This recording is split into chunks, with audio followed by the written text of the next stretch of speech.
Assalamualaikum warahmatullahi wabarakatuh. Alhamdulillah wassalatu wassalamu ala sayyidina wa maulana rasulillah wa ala alihi wa sahbihi wa mawala ila hadratin nabi wa ila dunia biridha illahi ta'ala lahumul fatihah.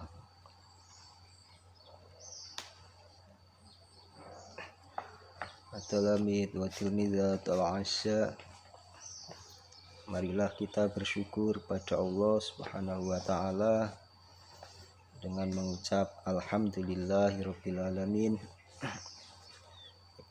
yang mana karena anugerah dan kenikmatan yang diberikan pada kita pada hari ini, kita bisa memulai belajar akidah akhlak.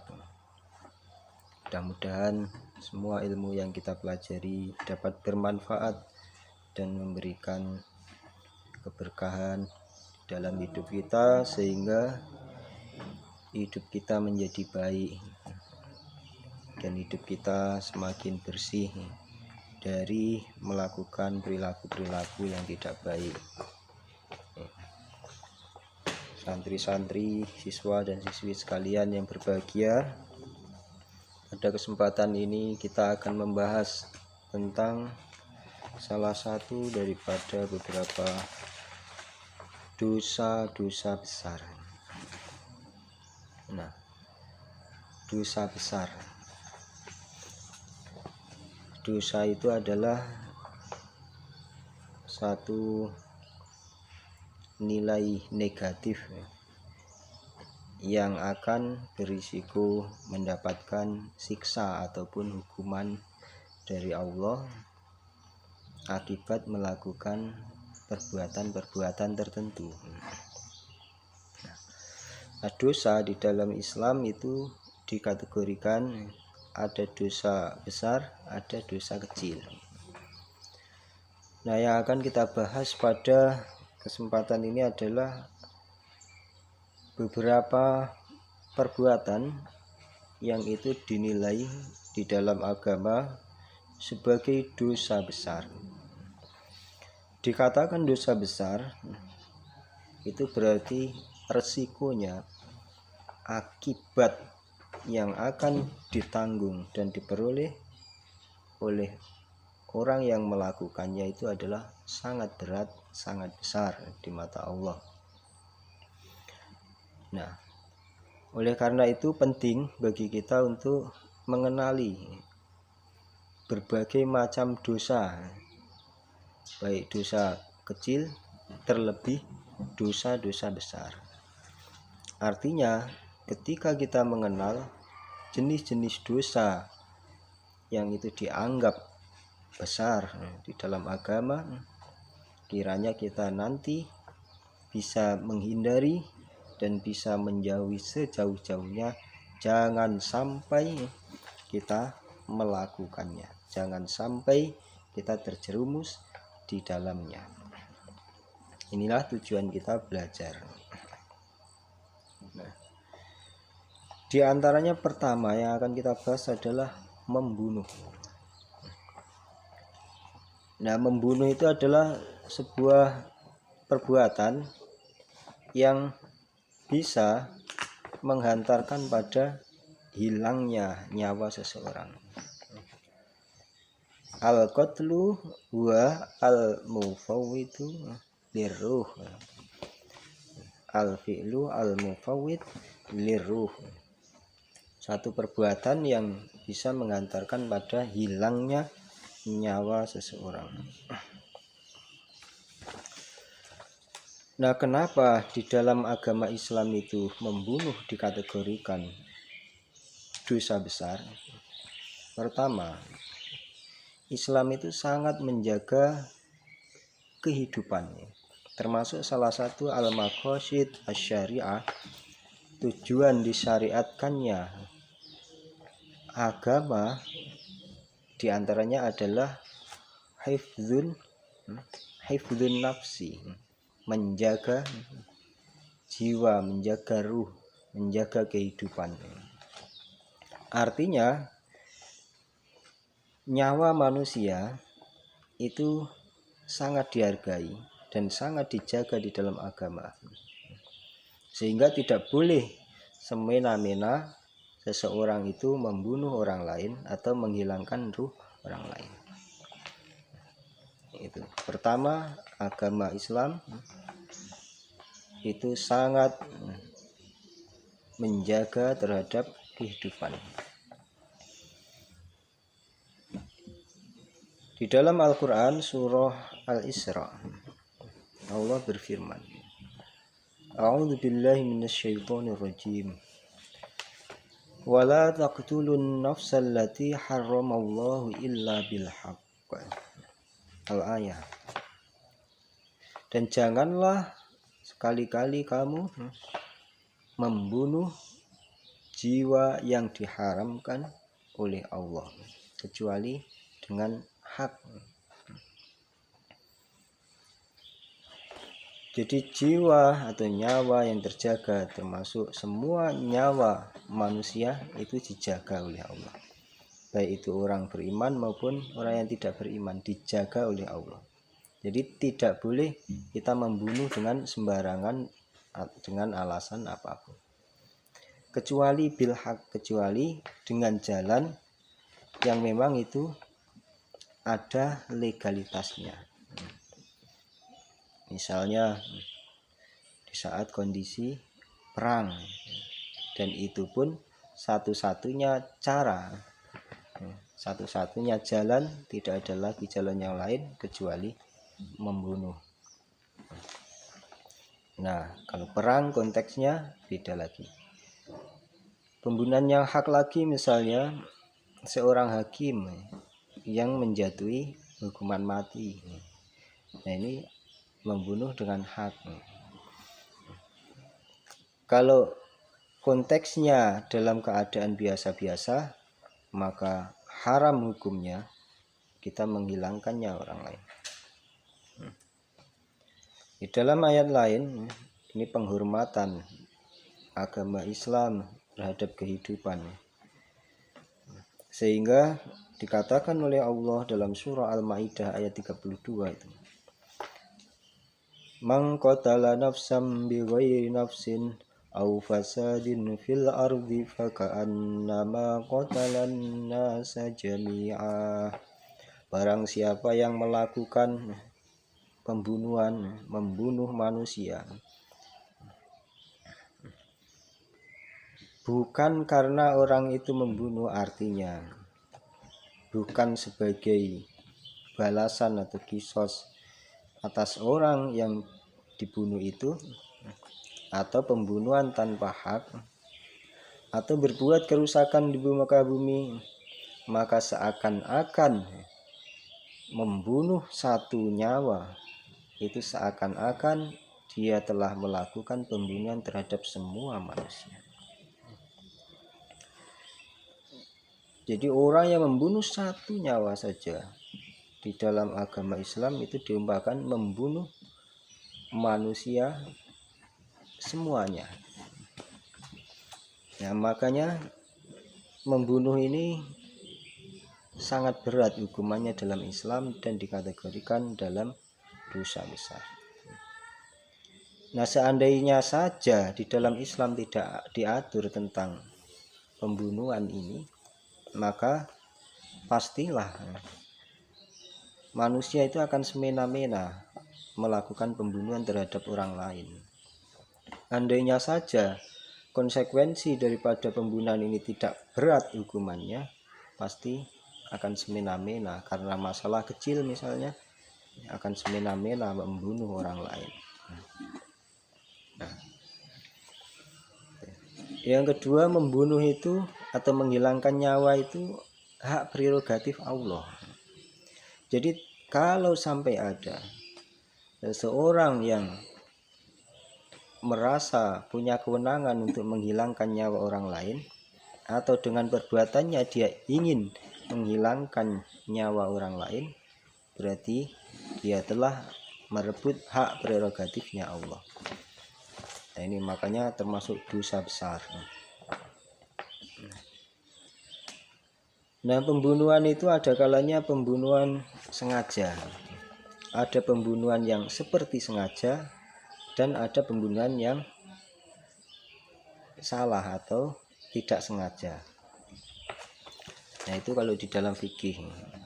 Ini dalam akidah di sini kita hanya menanamkan bahwa pembunuhan ini adalah dosa besar yang harus kita hindari, yang bisa menyebabkan mafsadat, kerusakan dan bahaya terhadap diri kita baik di dunia maupun di akhirat.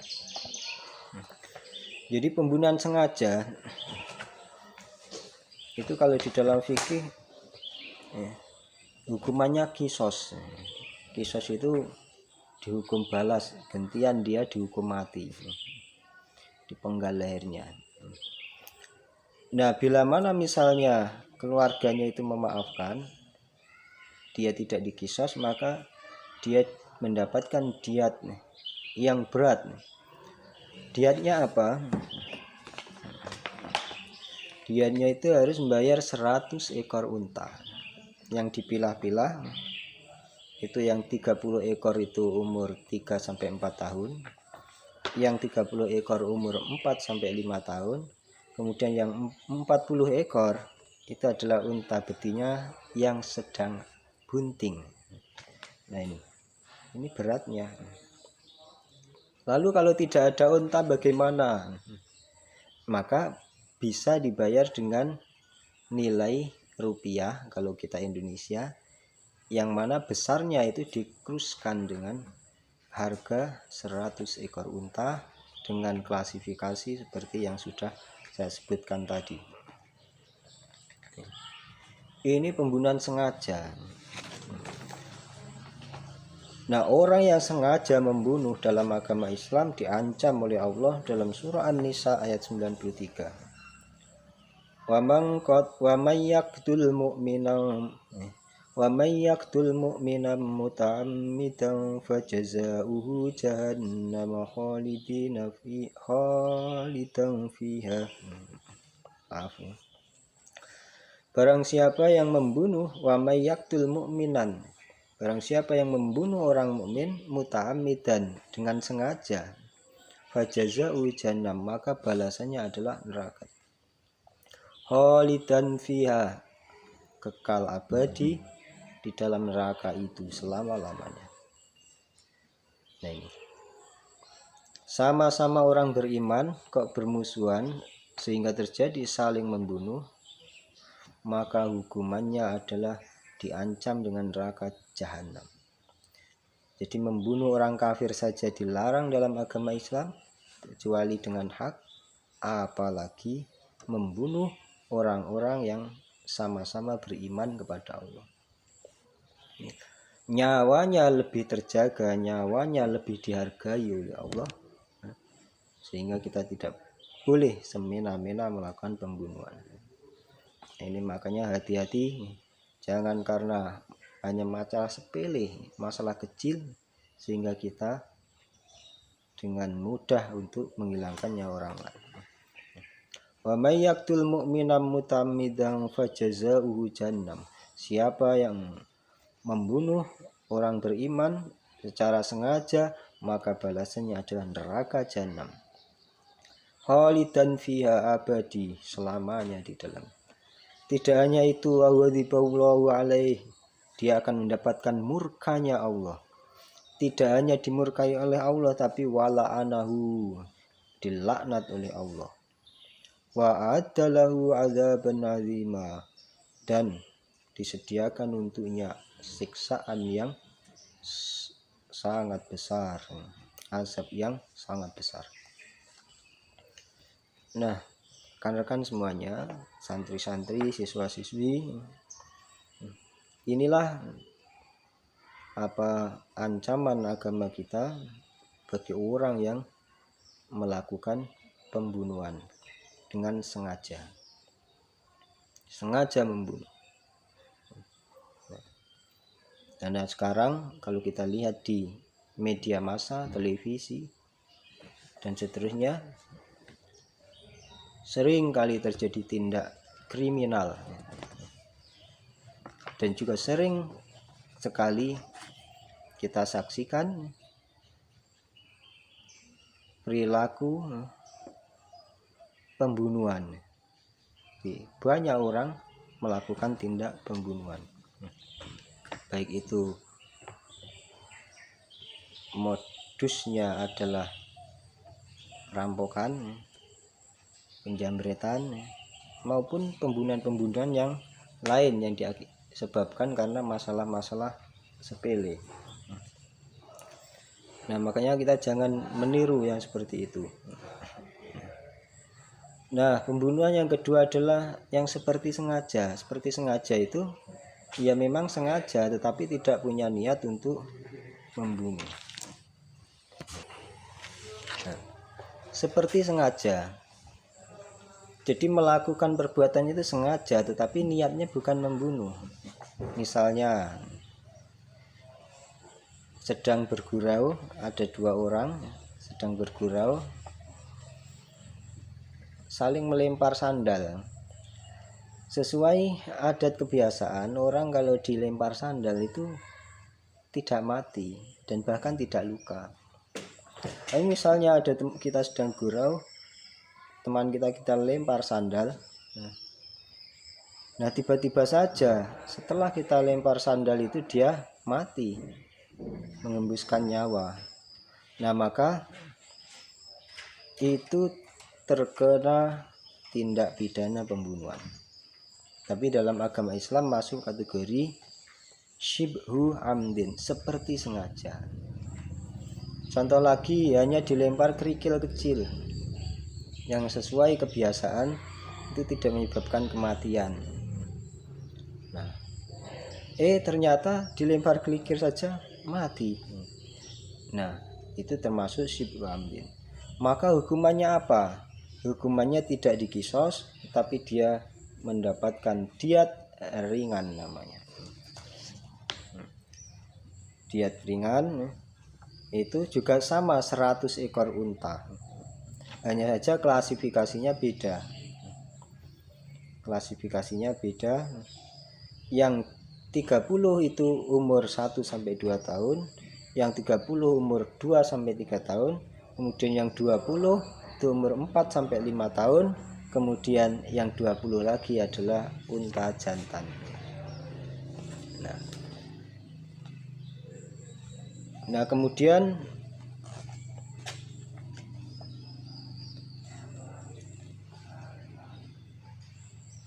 yang selanjutnya adalah pembunuhan yang tidak sengaja. Nah, pembunuhan yang tidak sengaja ini misalnya menembak burung. Tiba-tiba saja burung ditembak, yang kena adalah orang yang punya burung misalnya. Misalnya ada burung tetangga kita terbang, seret gitu. Dia hinggap di ranting. Kita nggak tahu kalau itu burung milik tetangga. Kita anggap burung liar. Kita bawa tembak, kita tembak dor misalnya. Burung kita tembak, ternyata di balik pohon itu ada orang yang sedang mengejarnya, ada pemilik yang mengejarnya. Burungnya terbang, orangnya yang kena.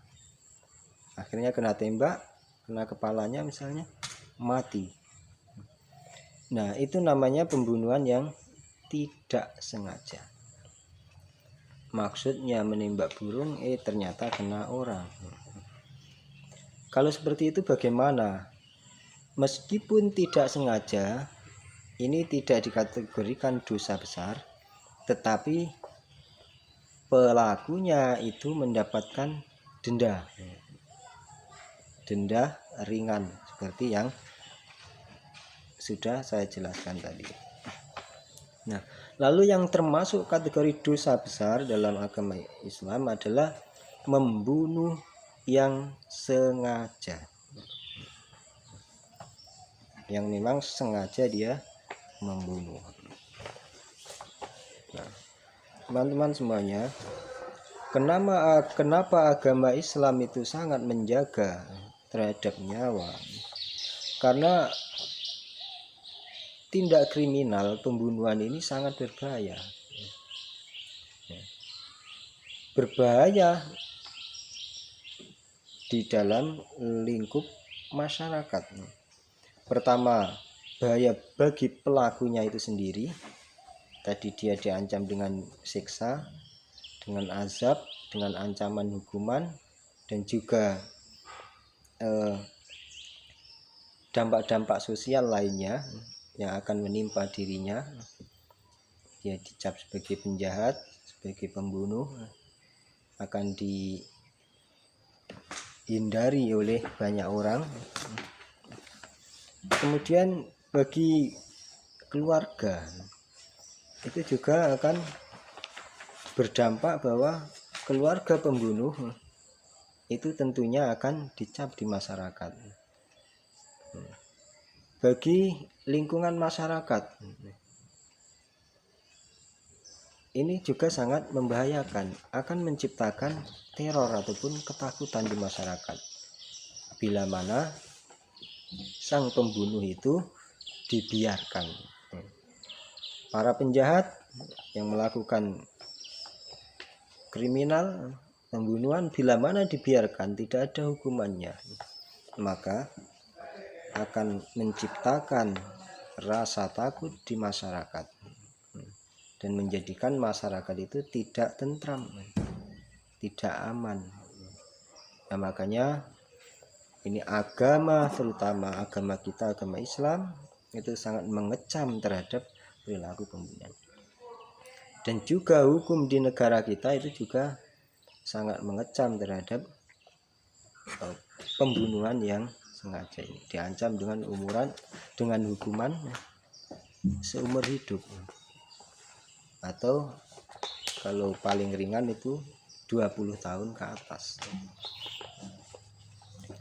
Nah, teman-teman semuanya, inilah yang bisa kita sampaikan pada pertemuan kali ini. Jadi salah satu dosa besar yang pertama yang harus kita hindari, harus kita jauhi, itu adalah membunuh.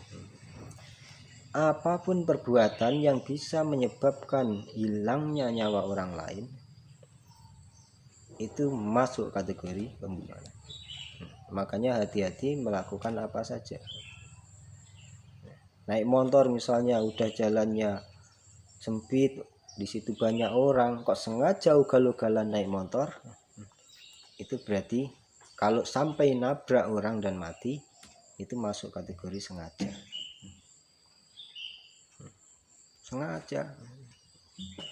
Karena sudah jelas di depan ada orang, banyak orang, bukan sibu amdin lagi, meskipun kelihatannya hanya naik motor.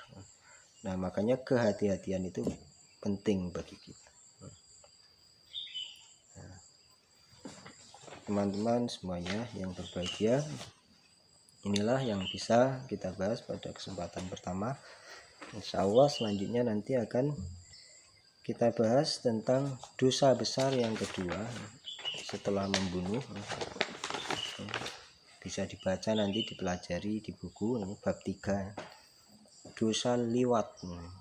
Nah, ini insya Allah akan kita bahas pada pertemuan nanti. Marilah kita akhiri dengan baca alhamdulillahirabbil alamin. Wallahu a'lam bishawab. Assalamualaikum warahmatullahi wabarakatuh.